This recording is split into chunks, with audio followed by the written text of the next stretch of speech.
सासू माँ हर रोज ठाकुर जी की पूरे नियम और श्रद्धा के साथ सेवा करती थी। एक दिन शरद ऋतु में सासू माँ को किसी कारणवश शहर से बाहर जाना पड़ा।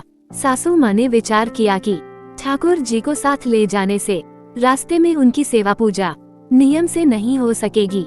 सासू माँ ने विचार किया कि ठाकुर जी की सेवा का कार्य अब बहू को देना पड़ेगा, लेकिन बहू को तो कोई ज्ञान है ही नहीं कि ठाकुर जी की सेवा कैसे करनी है। सासू माँ ने बहू को बुलाया और समझाया कि ठाकुर जी की सेवा कैसे करनी है, कैसे ठाकुर जी को लाड़ करना है। सासू माँ ने बहू को समझाया कि बहू मैं यात्रा पर जा रही हूँ और अब ठाकुर जी की सेवा पूजा सब कार्य तुमको करना है। सासू माँ ने बहू को समझाया, देख ऐसे 3 बार घंटी बजाकर सुबह ठाकुर जी को जगाना, फिर ठाकुर जी को मंगल भोग कराना, फिर ठाकुर जी को स्नान करवाना, ठाकुर जी को कपड़े पहनाना, फिर ठाकुर जी का श्रृंगार करना और फिर ठाकुर जी को दर्पण दिखाना। दर्पण में ठाकुर जी का हंसता हुआ मुख देखना, बाद में ठाकुर जी को भोग लगाना।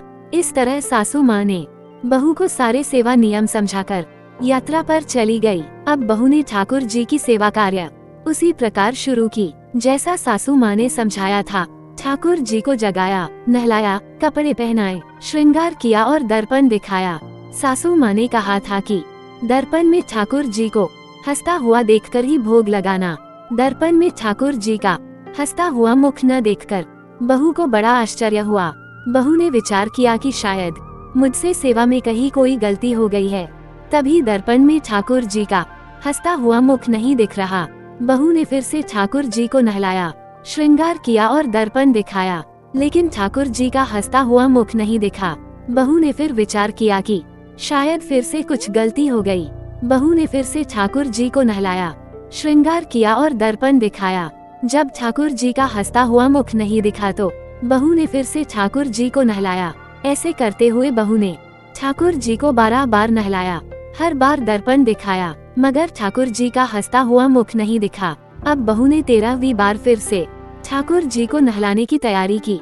अब ठाकुर जी ने विचार किया कि जो इसको हंसता हुआ मुख नहीं दिखा तो ये तो आज पूरा दिन नहलाती रहेगी।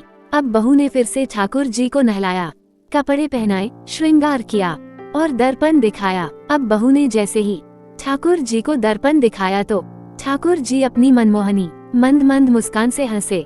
बहू को संतोष हुआ कि अब ठाकुर जी ने मेरी सेवा स्वीकार करी, अब ये रोज का नियम बन गया। ठाकुर जी रोज हंसते, सेवा करते करते अब तो ऐसा हो गया कि बहू जब भी ठाकुर जी के कमरे में जाती, बहू को देखकर ठाकुर जी हंसने लगते। कुछ समय बाद सासू माँ वापस आ गई।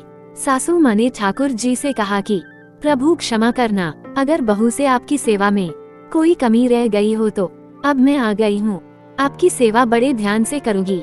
तभी सासू माँ ने देखा कि ठाकुर जी हंसे और बोले कि मैया आपकी सेवा भाव में कोई कमी नहीं है, आप बहुत सुंदर सेवा करती है, लेकिन मैया दर्पण दिखाने की सेवा तो आपकी बहू से ही करवानी है। इस बहाने में हंस तो लेता हूँ, निश्चल सेवा भाव से प्रभु भी प्रफुल्लित होते हैं। तो दोस्तों, कैसी लगी आज की कहानी? कमेंट जरूर करें। राधे राधे, जय श्री कृष्णा।